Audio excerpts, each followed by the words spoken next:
everybody. Welcome back to another podcast or another episode of I Am That Bitch.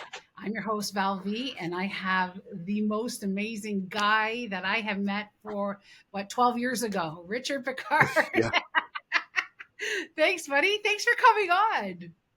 my pleasure. My pleasure. We're going to have a little bit of internet problems today because Rogers is working in the area. So hopefully this doesn't screw us up. But I want to tell everybody how we met because I still to this day talk about you and we actually went to school together and didn't know each other, right? That's We're right. both East Yorkers. East York in the That's right. house. Yeah. That's right. But so I owned an olive oil store in Whitby that I had opened up in 2012. hmm And I'm in there by myself, or maybe I was there with a staff. I don't know, but hmm in walks Richard, and I can tell you even what you were wearing. You had a scarf around your neck. You were very suave, and I was like, "Huh, okay, all right, I got you."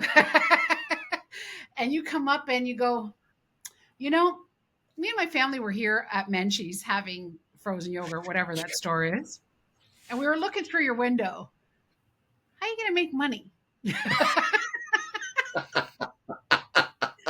That's such a Richard thing to say. And I'm like, okay, well, let me show you. So then I started giving you tastings, and you're like, Sure. huh, all right, huh, all right. And you're like, okay, I get it now. And I'm like, okay, how many bottles are you gonna buy? That's how we I met. bought several bottles. I think. Yeah. Yeah, of course, now that you say it, I remember. Yeah. Um, it kind of leans into like my heart for helping people. I guess as a foundation, what I do, I'm a business consultant. I specialize in marketing, and I specialize in small and medium sized businesses. And what my gift is, I guess if you want to call it that, is really just finding the simplicity in messaging. And so the spirit of my question that day, like how are you going to make money, is really a messaging question. Like, I'm walking by, I'm looking in your store, and I don't understand it. So how do we make people understand it without having to like walk in the store? Um, and then, yeah, I absolutely fondly remember, of course, seeing you and seeing the store, and we just clicked. I'm an old school city kid in Toronto, where our generation actually spoke to people and asked them how they're doing and waited around long enough for the answer. So true. So, I wanted to, see how you're doing. And of course, we're kind of not new to the community, but, there's new businesses all the time. So you just want to kind of meet new people and see what's going on. And that's how we connected. And then, I fell in love all over again, just seeing you um, seeing your business and just seeing you thrive and what you're trying to do for your family.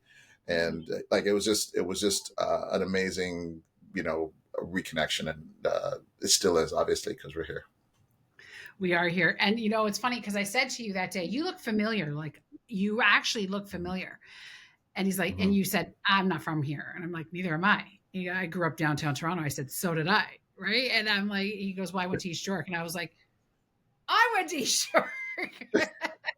And then I think I remembered you were a twin I because am. listen, East York back then in the 90s, how many Black people were in the school? Right. Handful. A handful, Yeah. right? So I said, weren't you a twin? Because I remember the twin brothers, right? So, Sure. but we didn't Yeah. really know each other or interact with one another. I was too busy skipping Sure. school. Well, I mean, it's Plainsboro. interesting, that East York community still kind of comes together online and gets together for certain events and stuff. But Do they? the one, yeah, yeah, they do. They have a whole kind of Facebook group, East York Collegiate, and they, I think every year, every 2 years, they kind of have a big event at somebody's house or have a party or something. And Oh, so, cool. uh, but there's something about that generation that I think is endearing, which is, I think we cared about each other, right? Hmm. Like, Yeah. you, you cared about each other. You cared about your community, and you went to school looking forward to seeing your friends. And And I don't know. I think people still do that, but they do it differently now. So here we are, 45 years removed from that, and it's still like super valuable. We're Gen X for those of you that don't know. And I find that we're just a different breed of people. Um, Yeah. you know, I know for me, we spent all day outside. You weren't allowed to come back into the house until Right. until, well, if you had to eat, and then you were shooed back outside. I know I did, outside all Right. day from the morning. There was a Right. pool across the street where I lived. I was there all Right. day long.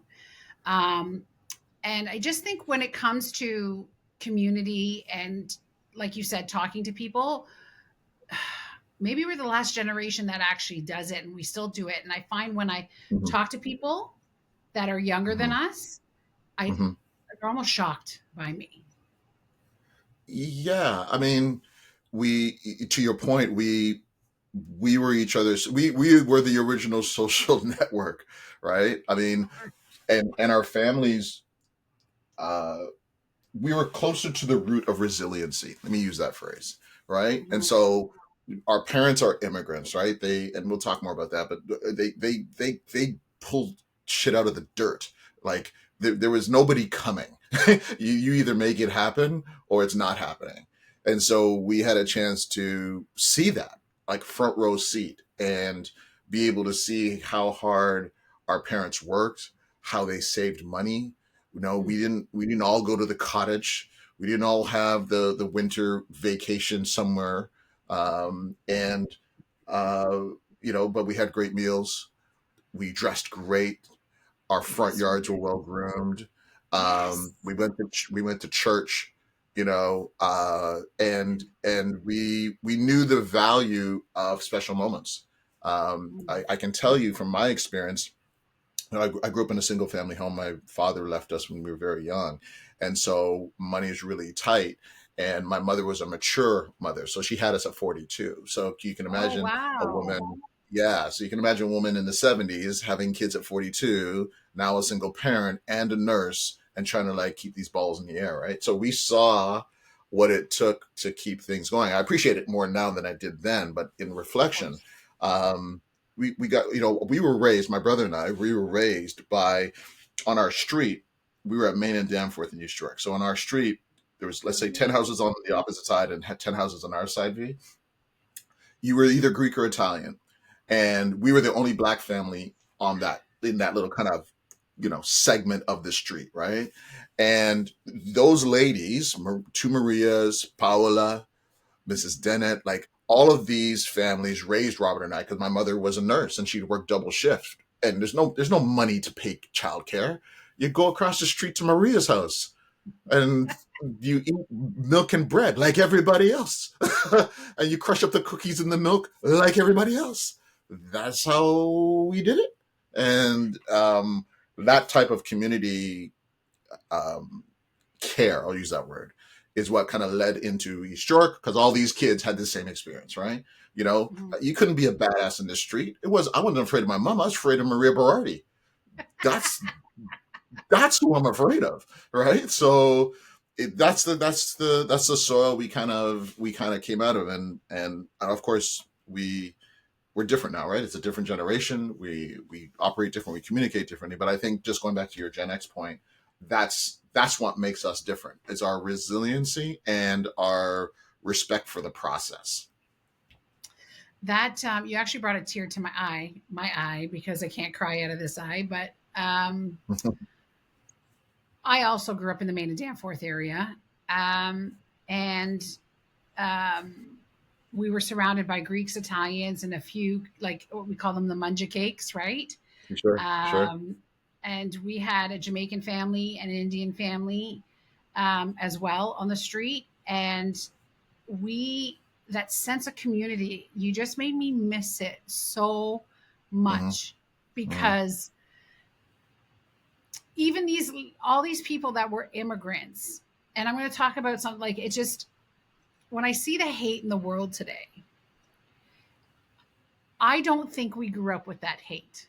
Okay, so you mentioned you were the only Hmm. black people on that street. but they took Hmm. care of you and your brother. They didn't give a Absolutely. shit, right? 100%. My mom, the first time she saw a black person, Richard, was when she was coming to Canada in Athens to get on the boat. And she said to my Hmm. dad, "Oh my God, there's one of those people that we read in the book." Because she came from a village up north in Greece. But there was Ah, no hatred in her heart.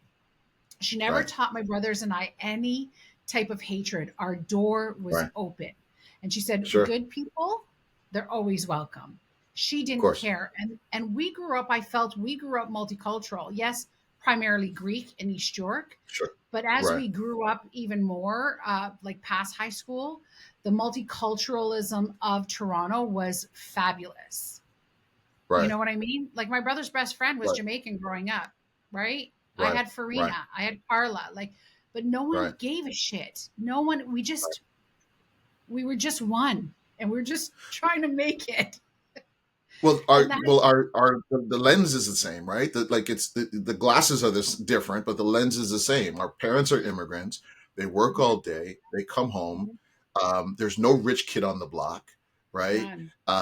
And we were interdependent, right? We weren't independent. We were interdependent. So, for example, my mother was a nurse, and there was no other nurse on the street. So, when someone wasn't feeling well, like nobody ran to the clinic. There's no clinic to run to. They'd come and knock on, Mama Vita's door and say, Enzo's not feeling so good.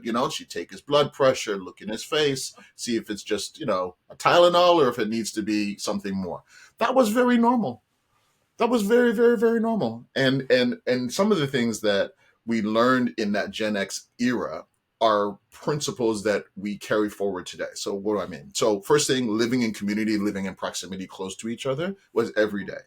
Two, we respected the fact that the world is a dangerous place. That's why we had to be inside by the lights. When the streets light came on, you had to be inside. Like nothing happens good after the street lights come on, right? And that we could probably stand to remember that in this day and age, right? Mm, What else do we remember? We remember that we were used to hearing the sounds of other languages. So yeah. we would pick up other words. Sometimes there were swear words, sometimes there were greetings, but it wasn't like odd to hear people speak in their native language and include you in that in some sort of fun way. They made you they made you aware of the community. They shared their food with you, their treats, whatever it is that made that community come alive. Mhm. That was part of it. So that's the skill set we have today. So I mean, I've traveled. I know you've traveled quite a bit. So when you get on a plane and land in a country where people look different, we have a skill set that says we grew up with difference. This is not different to me. This is just more of the same, right? Exactly. So I think that's something that we could stand to reactivate nowadays, is just to build that skill set of hearing each other and seeing each other, and listening to each other and appreciating the various cultures that we have access to locally, and then taking that skill set and like moving around. Like I tell people, go travel, go somewhere where you see what poor people look like really Mhm. poor people, like people who have like nothing, right? Like they're pounding flour for the day's meal, right? Yeah. And then you kind of uh, you come back with a different appreciation for what we have here in Toronto, the luxurious city of glass and steel called Toronto, and other places around the world. So yeah, so I love our generation. I'm very clear eyed. I'm not nostalgic. I know that we have to do things in a context of today, but I tell people all the time, I'm Gen X, 100%. I got You are. licks. My mother kept a belt in my underwear drawer. You want to go out and play the ass? No problem. There's a belt sitting right there. No problem. It Yeah. was okay for the neighbors to straighten Robert and I out. If we had Right? a few extra bucks, if we could, if we had a few extra, you'll love this. If we had a few extra bucks and we can go to Mr. Sub and get a meatball sandwich and split it between the two of us, that's a big thing. Huge. Huge. Huge. I remember I begged my mom. There was Duffy's on Dawes Road. Do you remember Duffy's on Dawes? Of course, of So course. every Friday, like the richer kids were able to go to lunch and get French fries with gravy from Duffy's. That's right. That's right. And I begged and I begged. My mom's like, "We have it at the restaurant. You have it all the time. Like you don't need to go Right. somewhere else." Right. Um, But I think I went like maybe a handful of times and I was just like so happy, Oh yeah, because we always ate at home or at our own restaurant. Because for me, right. grade six, I had to go to the restaurant to go work. I left Of course, George Webster, I got on the Dawes Road bus, paid a quarter, and went down to the right, restaurant to serve at grade six. right. And I did that all by Awesome. myself. You know what I mean? That's awesome. That's awesome. So Yeah, we're just a different we did generation that. for sure. Yeah. I'll leave you with this point. I know we're going to move on to some other things you want to talk about. I think this will make you smile. My mother worked downtown at a hospital. As I mentioned, she was a nurse. And so every other Thursday, which was the payday, she would ask us to come downtown. So we'd get on the streetcar from Main Street and it would wind through East York, go through Little India, right across to Broadview, cross Young Street, right into Augusta. She was right downtown at Kensington Market. So we'd stay on the streetcar, and she knew we were safe because there was only one streetcar. You just get on it and stay on it, right? And so we'd get off at Augusta, where she worked was right there, so she'd kind of time it and meet us there. And then we'd go into Kensington Market. So this is Kensington Market 70s, right? Fish is hanging, Oh sides yeah. of meat, the bakery is rocking, and all these mothers and families have the nylon canvas bags, the shopping bags. They have those things, and we would go in and we would go to the patty store. And so, no, that's not true. We would go to the bakery, which had patties. So the bakery, you'd get bun, we'd get hardo bread, and you get patties. But what made it different is that we'd get like the freshly made, like they folded the patty in the store. It wasn't out of some box, right? Ooh, We'd get that, and we get a little, like a chubby drink. I don't know if you remember the chubby drinks, a small I little do. stout. Yep, Yeah, I we'd get do. that. And let me tell you something. That was the 649. You just won the lottery again. When you get a chance to go downtown and walk through the fish market and get a patty and a chubby, your life is complete. You know. Right. So And no cell phones. I When you were on that streetcar without a cell phone, everybody, like we had no cell phones. so I'm gonna make you Right. laugh right now. I'll tell you how old I am. So there was no cell phones. The only thing you can watch on the streetcar was, the little balls that were at the back when the lines would go up and down. There was like a little tennis ball that would go up and Yeah. down. It was red, white, and blue. That's the only thing Yeah. you had to watch. Every Yeah. time the streetcar moved, It's the spark. ball would move up or down. Didn't it used to So spark that ball? Like it wasn't it yeah, on yeah, the line? yeah. When it's on the line and it would change over to different lines, it would like spark and arc and yeah. So you God, see, we're so old. We're so we old. but we but we remember it, and that's because we were present in the moment, and that's the skill, right? Like you're Yeah. here in the moment and you're observing your space. You're not just planted in front of your device without having some sort of like spatial awareness of what's happening. And that's ruined. That's ruined it. I'm going to just say one last thing about that with us Sure. at the restaurant, because my dad's restaurant, we lived at Main and Danforth, or Dawes and Danforth. Mhm. And the restaurant was at Queen and Jones. And when they got sick of us, because all of us would be there at the restaurant, my mom would put us on the streetcar on our own, right? And it was a Queen Street streetcar that goes straight to the Eaton Center, and we would go spend the day in Eaton. That's right. And then when we were told to come back, we were on that streetcar, You like better meaning be like we back. had to be back at this time, and then we Yeah, would come back. Anyway, yeah, that's yeah. thank you for going down memory lane, my friend. That was Absolutely. very nice. But I want to talk about your mom Sure. and her inspiring story, and how your brother and yourself, or your brother documented it, right? Mhm. He was the author of the book that you wrote. And which is phenomenal. They're going to be teaching in schools, or they already are. Some schools have started, and we're expanding it to more schools. So let's Yeah, talk about your mom. Tell us about her a little bit. amazing lady, and I say that, you know, 50 years later than I probably should have said it. My mother's name is Vita. Her maiden name is Ormsby, so Vita Ormsby. Her married name is Vita Picart. She is a Jamaican woman born in 1929, if you can believe that, right? And we're talking Wow. about a country woman, so she's not in the city of Jamaica. It's, Kingston City. If you know Jamaica, Kingston's the capital. She's not in Mhm. the city. She's in the country, and like most families in that time, big family, lots of kids, and grew up poor but happy. The interesting thing that makes her so special is that her parents passed away when she was very young, Mm. and her father died as a result of a river accident, and Wow. eventually passed away. He didn't drown at the time, but he eventually passed away. And then her mother, Caroline, passed away, I think 6 months after that from a broken heart. Um, Oh, and so in her, late teens, early 20s, the family of 9 kids in rural Jamaica have lost their generals, right? They've lost their leaders and the people who have taken care of them. And so here's what happened with my mom. My mom was seen as kind of the bright light. She's the one that studied. She's the one that kind of did well in school. And they were selling agriculture, and the price of agriculture dropped. And eventually they all placed a bet on her. And this is the thing that's so like romantic. The whole family said, we're going to send you off to live with someone else who will pay for your schooling because we wow. can't pay for it, in the hopes that you'll get to break out. And that's what happened. So she Wow. went off, and I won't go through the whole thing. I just want to give you a chance to get in here. But she went off, and a long story made short, she became an indentured servant. She was treated very poorly. She had to escape that. She eventually went into the city of Kingston, made her way to London, England, trained as a nurse, and made her way to Canada. But in that journey along the way, she picked up a lot of lessons and has taught us a lot of lessons. And that's some of the things that's reflected in the book. Wow, what a story. And she did this all on her Yeah. own. Now, Yeah. were you and your brother, you were born in Canada, right? Yeah, we were born Okay. in Canada in the 70s, 1971. And as I mentioned earlier, to a mother who was at the time 42, if you can imagine that. Yeah. And Twins. it's not as uncommon today, but back then to be 42 and having your first child is really unheard of.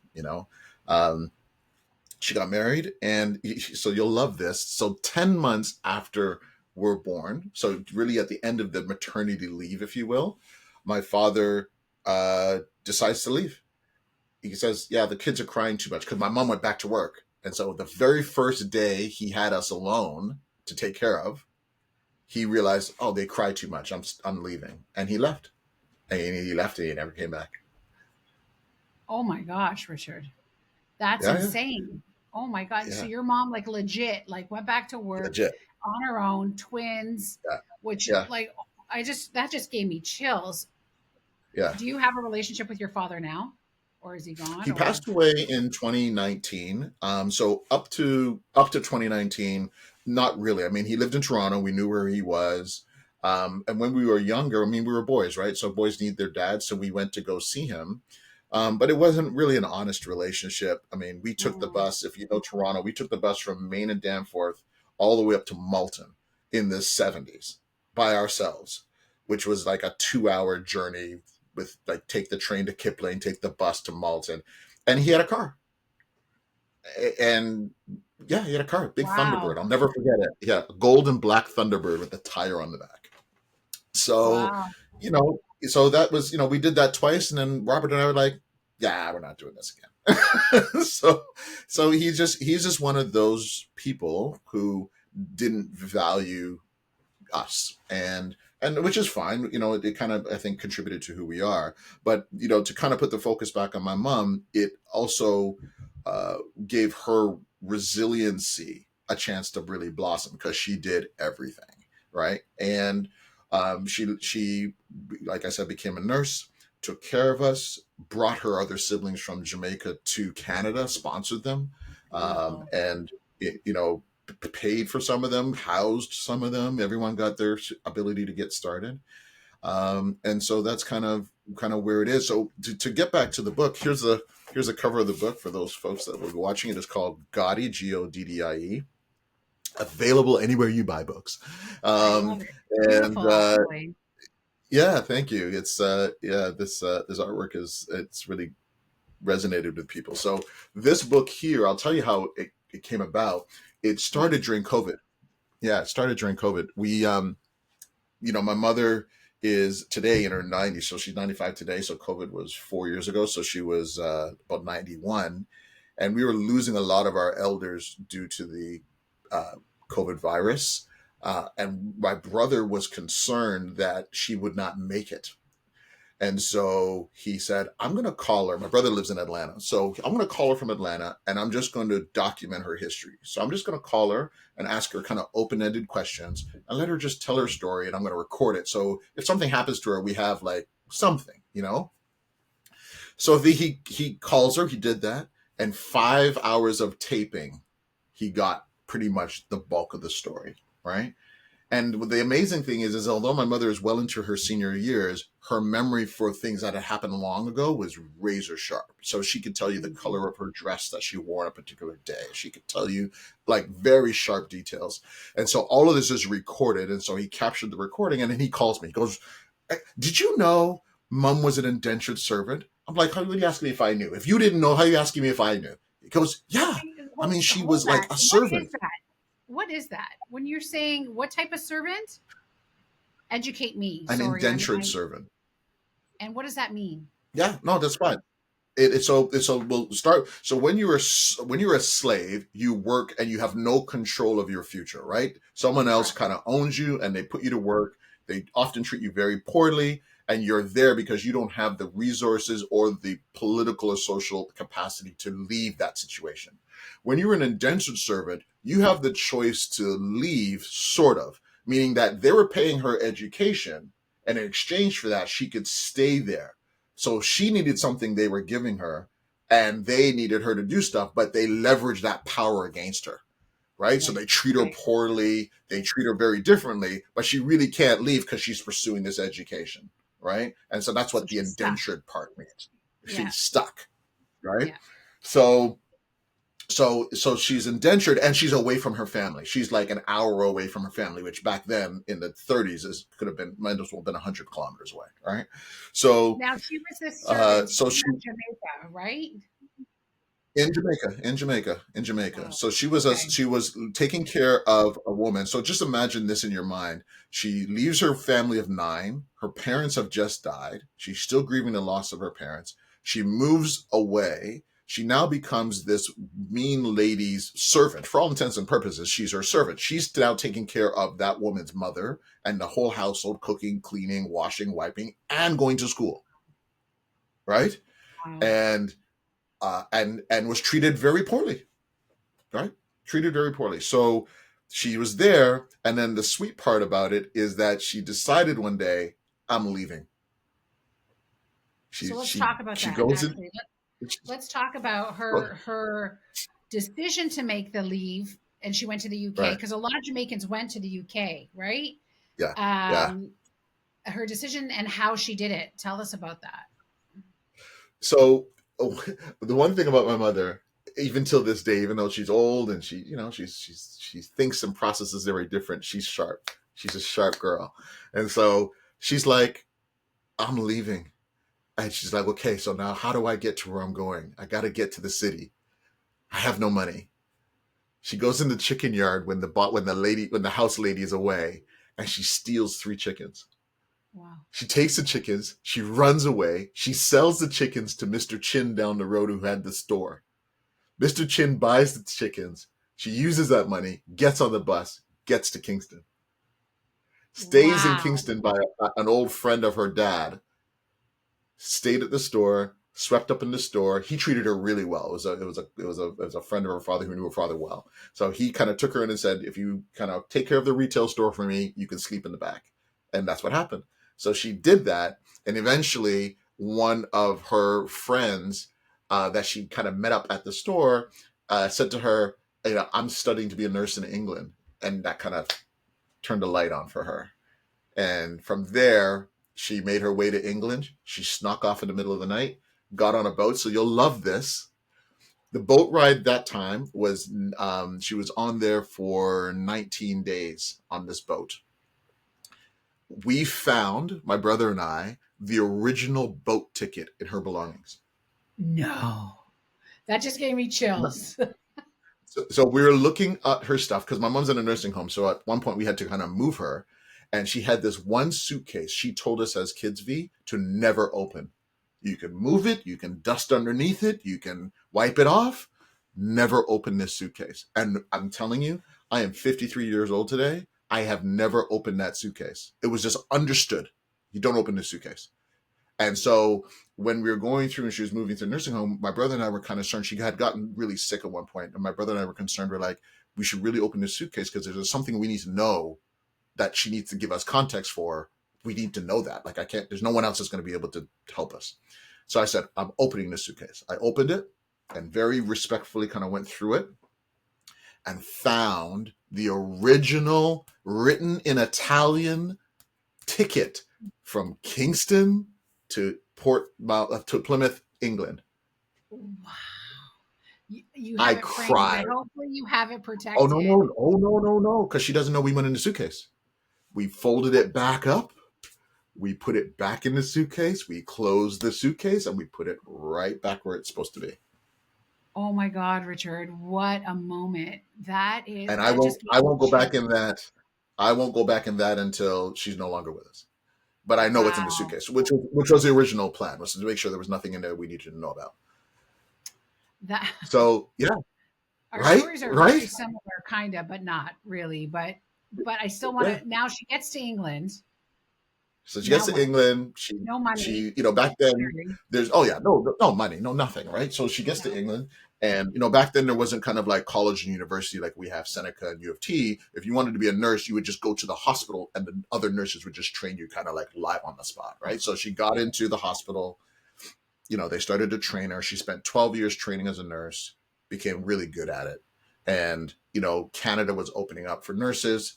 And through that process, basically her nursing career made room for her to come into Canada, and that's how we got here. Why did she choose to leave the UK and come to Canada? Was it not a good life there, She or it was a good life, a lot of racism. The UK back in the 70s was UK was under an interesting tension because they had lost a lot of people in the war.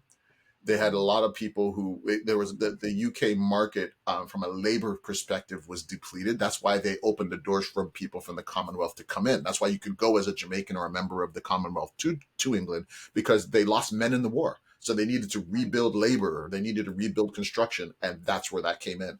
So the same thing happened in Canada. Canada lost a lot of its labor to the war, and so they needed nurses, they needed people. So when they kind of put the word out that if you have a nursing degree or training, you can come to Canada, she migrated. wow, what a story. We'll definitely put all the Yeah, links in so everybody knows where to get the book, yeah, um, of course. and all your socials and stuff like that. But what is like, Mhm. it's an inspiring story. Like we really do come from strong people. Like, Oh yeah, my parents had my brother Steve. My mom was 9 months pregnant, still working in the field, in right, Greece, and not beautiful like when you go to Athens, Acropolis, like a village. She didn't know when she right, came to Toronto, she had no clue what a red light, yellow light, green light meant because there wasn't any right. lights. They went to the Awesome. washroom in an It's awesome. outhouse. Um, Nice. and they were on a boat for, actually, I'm going to start asking questions now. You've inspired me. Yeah, They were on a boat. I know at least for 2 weeks for sure. And my yeah, mom was so sick, they were afraid to go and eat because they didn't know. They didn't speak the language. The waves right, were so bad at times. My mom and my brother fell off the bed they were sharing. He was a baby. right, right, And they get here, and now they had family here that sponsored them to come. right, But they worked hard, and starved. And my mom got lost many times on the bus. She would tell us stories like on a rainy day, the on the bus, the windows were all steamed up, and she that's goes, I right, missed my stop. And it was the first time. And another lady from the factory that she was working with said, you missed your stop, like she knew. So then helped her right. get back to where she was going. It's just our parent, like I'm Awesome. grateful for what our parents have done and Of what they've course, done for us. You know what I of mean? course, of It's course. very, very moving. Yeah, Um, it's fantastic. And as soon as you said miss the bus, that's it's one thing. I have a cousin in the United States who's from Toronto, and the one thing that she said about today's generation, and I say today's generation, like alpha millennials in some cases, is that in some cases, not all, in some cases, they don't understand suffrage. They don't have an idea of what it's like, how disappointing it would be to miss your bus stop, because that means you're going to walk your tail back about 5 kilometers. Like, there's no Uber, there's no like you never got in a taxi, God no, right? Like you had to. Taxi? Who can afford a taxi? Who could get in a taxi? And so to miss your bus stop because of the steam of all of these workers making their way home, like, unless you experience that, you can't explain that to people. People don't understand that, you know. Um, so that's I love that. I love that you said that, and it's Ooh, like that. I recognize that it's that true. 4 o'clock, 5 o'clock steam on the bus or on the streetcar. Did Uh, your mom walk you to school, drive you to school? No, you walked. You and your brother walked, right? Or took the okay, so bus. here's another fact point. My mother had us at 42. My mother learned to drive at 56. Wow. Learned to drive, like driving for the first time. She bought her first vehicle at 56. It was a Chevrolet Celebrity. It was in 1986. At least your mom So learned how to drive. Mine didn't. Still to this which day. which is which which is which is which is fine. I mean, we lived in the city and she learned to drive. But to answer your question, did she drop us to school? She's at You work. put on your shoes. We had these cougars. I'm gonna say, I'm gonna make you laugh now. You You had these had red cougars? cougars, You had brown cougars cougars? with a red lining, I wasn't and allowed to have you. cougars. You were rich. Oh yeah, we had cougars, and you walked and you kind of lace up the first two rungs and the tongue hangs out. You had to walk your ass to school. And at Yeah. that point, we were in Maine and Danforth. If I were to guess right now in terms of the distance, it's probably about 3 kilometers to the old Oak Park. It was now D.A. Morrison, but the old Oak Park, and eventually to East Shore Collegiate. Right? You have to walk. Yeah. Wow, Richard. Well, okay, so you just triggered a memory. I begged my parents for cougars, but we couldn't Yeah. afford it. Like Oh wow. I never had cougars in my life, and that's one of the Yeah. things that I remember that I begged for so long, and I never had them. But anyway, So I'll tell you how the Cougars came. My father, who I talked about earlier, eventually went to, my mom took him to court, got some payment. So every 2 months we would get a check for 100, and I want to say this right. I want to think it was $157.12. And my mom would come in with the envelope. Look who sent some money. I mean, it was just this irony. Oh, wow. What shall we do with this money?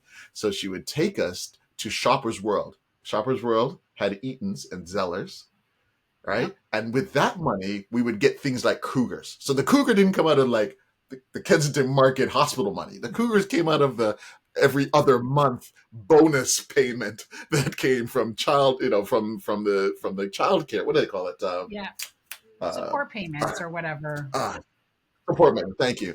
And so we would go. So here's the routine. You're gonna love this. We would go to the Zeller's counter, and that time you could sit at the counter, and they would kind of hand the food over like they do at Waffle House, right? They just kind of cook it and hand it over the side, Yep, and we'd yep. get a burger, and we'd get shakes and fries. I can remember being small, and the glass of the shakes would look tall to me, like we were kids.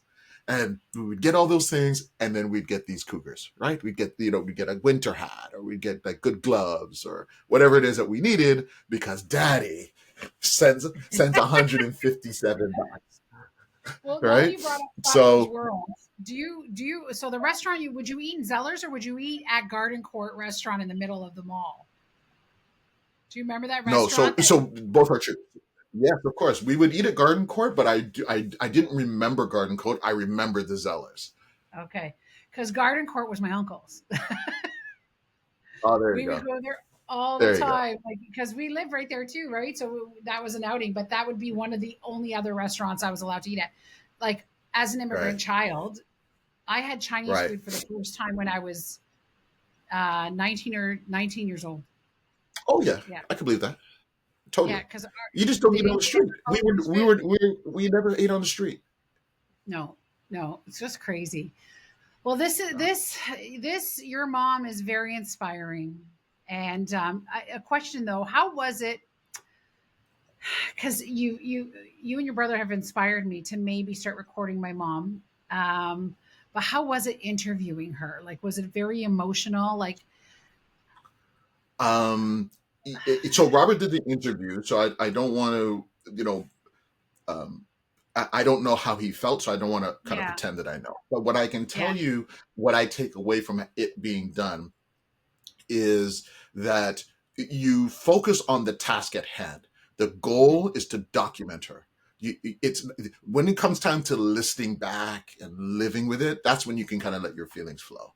But if you're going to document her, get it all on tape. Like, you have one job, get it right. And for what Robert did, and the audio is available on the podcast, by the way. So if you look up Goddie podcast on Apple or Spotify, you can actually hear the actual real recordings of it, and so you get a sense of what that conversation was like. I But love it. so what it was open-ended questions. So if you were talking to your mom, you'd be like, "So tell me, what was it like growing up in Greece as a young child?" And just let her talk. What were the foods like? Tell me about the community. Who was your favorite friend? Which uncle was your favorite? Just let her find the memories and explain them, and record everything. Don't Love write it it. down. Record audio, because you need her I'm going tone. to. You need her, yeah. And then do it. Don't try and do everything in one set. Like, just sit down for half an hour and just like map it through and let her talk, and save those recordings. I I think it's a think we good should move. all I think we should all document our parents' stories. Nobody's coming to tell our stories. There's nobody coming behind us to be like, "Oh, what did you tell me about your mom?" Nobody's coming. So unless you do it, it's not going to get done. Well, Richard, I want to thank you for coming on today. And this, you you brought tears to my eyes. You have given me chills. I wish I had met your mom. Um, Even, I know that she's well and alive, but I wish I had Sure, met her 12 years ago when we met. sure. um, and I love you. I love your family. Your daughter worked for me, and she is a beautiful soul. You've raised Yeah, an amazing human being, and your mom clearly has raised you and your brother very, very well. And I thank you, congratulate her for that. But thank you thank you. so much for coming on, my friend. Thank you for No problem. listening to me, taking the time to talk to me, where we went out Of on course, for coffee with Starbucks, and of your course. advice. I appreciate you. No problem. My pleasure. That's what we owe each other. We won't get into this now, but I'll leave this as a seed for you. I am working on a project that is related to who we are as people. It's called Starting from the Middle, and it's basically almost like a speaker series that's focusing on helping people, in the middle of their life, kind of between 37 and 55, right? And it's Okay. helping people figure out how to start from the middle, like when your life gets interrupted in the middle, like, how do you start, right? And it's based on the premise of my mom, because she started from the middle. She started having kids in the middle of her life. She started building her wealth in the middle of her life. Everything started in the middle of her life. And so I've taken the principles of her life and organized them into a speaker series to help women and to help men who are at that intersection and can't figure out how to take that next step forward. So, yeah, I'll come back and tell you more about it, because I think it will be I would love powerful to for be a people part to. of it. That sounds great. Yeah, yeah, absolutely, absolutely, Yeah. Thank you so absolutely. much. No problem. Stay tuned for the next episode. I'll put all the details down below where you can reach out to Richard, Mhm. and all his socials, so you could follow him and where you can get the book. And we'll see you on the Right. next episode. See ya. Thanks, everyone. I am that